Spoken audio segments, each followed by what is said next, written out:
Apollo 11 est propulsé dans l'espace pour une odyssée de 400 000 km jusqu'à la Lune. Pendant leur voyage de 8 jours, les astronautes d'Apollo 11 ont pu contempler des vues spectaculaires de la Terre tout en flottant en apesanteur. Et on prétend qu'ils sont allés là où personne n'était jamais allé.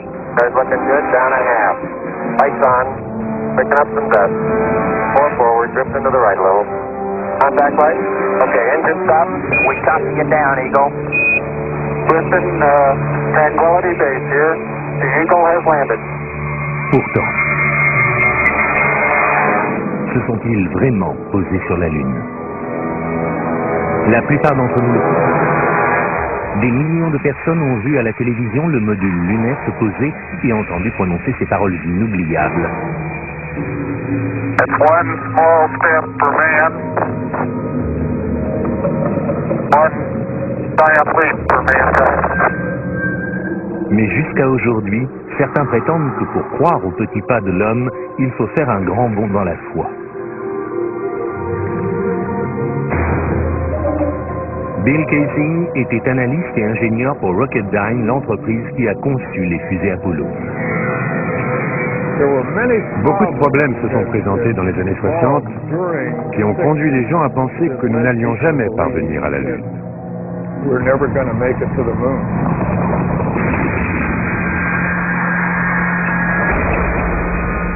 Il y a 30 ans, Bill Kaysing regardait avec le reste du monde Apollo se poser sur la Lune. Mais ce qu'il a vu à la télévision après son expérience à Rocketdyne l'a laissé sceptique. À l'époque, tout ça m'a paru bidon. Je pense qu'intuitivement, je savais que ce qu'on nous montrait n'était pas vrai. En étudiant les images de plus près, il fut choqué de trouver plusieurs invraisemblances. Kaysing remarqua que malgré la clarté de l'espace, les étoiles faisaient gouffre dans le noir ciel lunaire. Il a vu le drapeau américain flotter, alors qu'il n'y a pas d'air sur la Lune. Et il a découvert qu'il n'y avait pas de cratère sous la capsule lunaire, là où le puissant réacteur aurait dû brûler le sol. Ces preuves ont convaincu Kaysing qu'aucun homme n'avait jamais mis le pied sur la Lune. Mais la NASA réfute ces accusations. Il y aura toujours des gens pour croire aux théories les plus saugrenues. Et l'idée que je ne sais comment nous aurions pu simuler une expédition lunaire est assez saugrenue. Aussi saugrenu que cela puisse paraître, on estime que pas moins de 20% des Américains pensent qu'on n'a jamais marché sur la Lune. Mais comment croire que l'un des plus grands moments de l'histoire de l'humanité est une imposture? La NASA a-t-elle vraiment pu tromper le monde entier?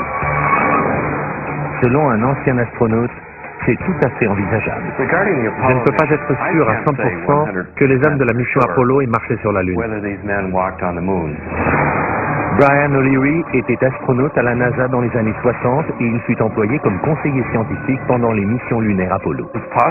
Il est possible que les hommes de la NASA aient monté l'affaire de toutes pièces, juste pour s'assurer d'être officiellement les premiers à aller sur la Lune.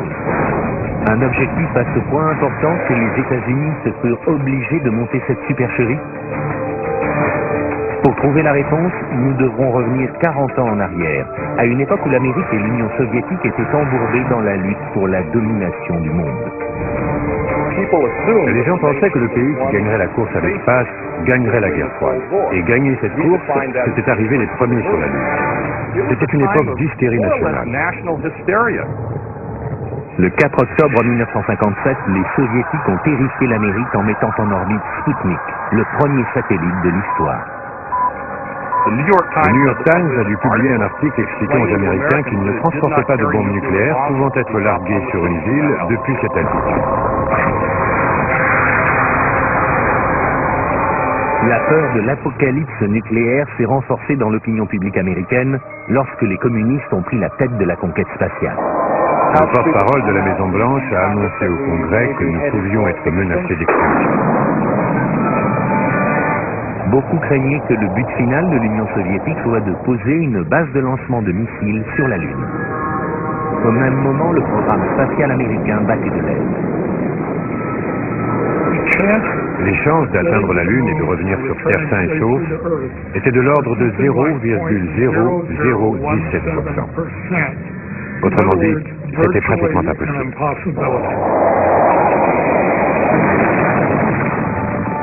Ce qui s'est vraiment passé d'après moi, c'est que dans les années 60, on s'est dit, ce qu'on ne peut pas faire, on peut toujours le faire.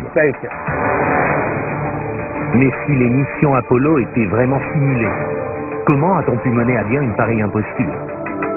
D'après Casey, le décollage de la fusée Saturn V a vraiment eu lieu, mais elle n'a jamais envoyé d'astronautes sur la Lune.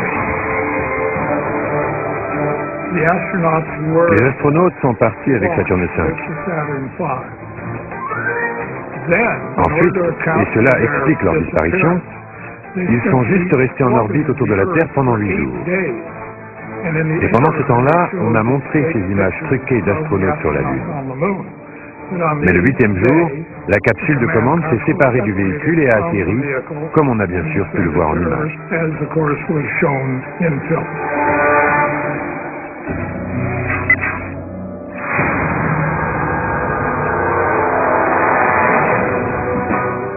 En 1968, cette théorie a inspiré le film Capricorn One, dans lequel le gouvernement tente de tromper le monde en simulant une mission sur Mars.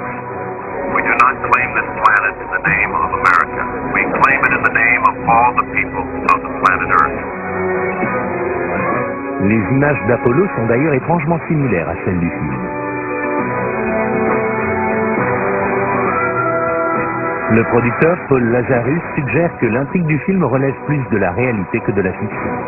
Je pense que la NASA avait les moyens de mener à bien la plus grande imposture de tous les temps.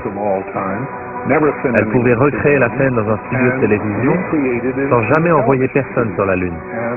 Je pense que c'était réalisable à l'époque. La technologie le permettait. The pudding's solid. Surface seems powdery. Surface is fine and powdery. I can pick it up loosely with my toe. Dans le film, on a fait ce qu'on a pu avec seulement $4,8 millions.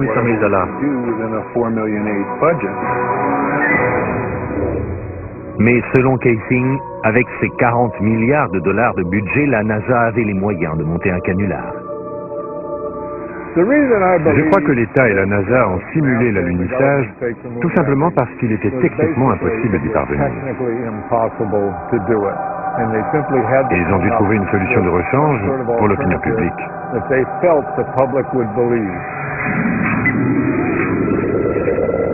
D'après Casing, les alunissages étaient en fait filmés en plein désert du Nevada, dans une base militaire secrète connue sous le nom d'Air 51. L'Air 51 est l'un des sites les plus secrets des États-Unis. Si on y pénètre à la recherche d'informations, on peut très bien être descendu sans autre forme de procès.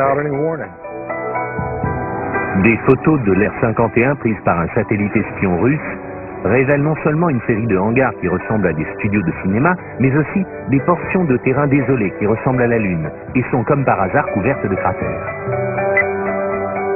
Comparez cette photo d'un cratère lunaire officiellement prise depuis l'orbite de la Lune par Apollo 10 avec cette photo satellite d'un cratère de l'Air 51. Les astronautes eux-mêmes ont remarqué la ressemblance entre les terrains. It has a stark beauty all its own. It's like much of the high desert of United States. Est-ce qu'on a vraiment pu faire croire à des milliards de personnes que le désert du Nevada était la Lune? Casing pense que c'est possible, et que c'est peut-être la vraie raison pour laquelle l'Air 51 est soumise à une telle quarantaine. C'est une base très secrète et pour cause. Sans l'ombre d'un doute, les décors lunaires sont encore là. Et s'ils y sont, on n'est pas prêt de pouvoir y jeter un coup d'œil.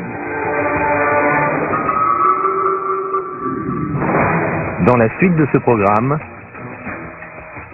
si le module lunaire s'est posé avec une poussée de 5000 kg, comment se fait-il que l'explosion n'ait pas donné naissance à un cratère? Cette empreinte de pied a-t-elle bien été faite sur la Lune? 10 astronautes sont morts dans d'étranges circonstances. Jusqu'où étaient prêts à aller ceux qui ont organisé cette imposture?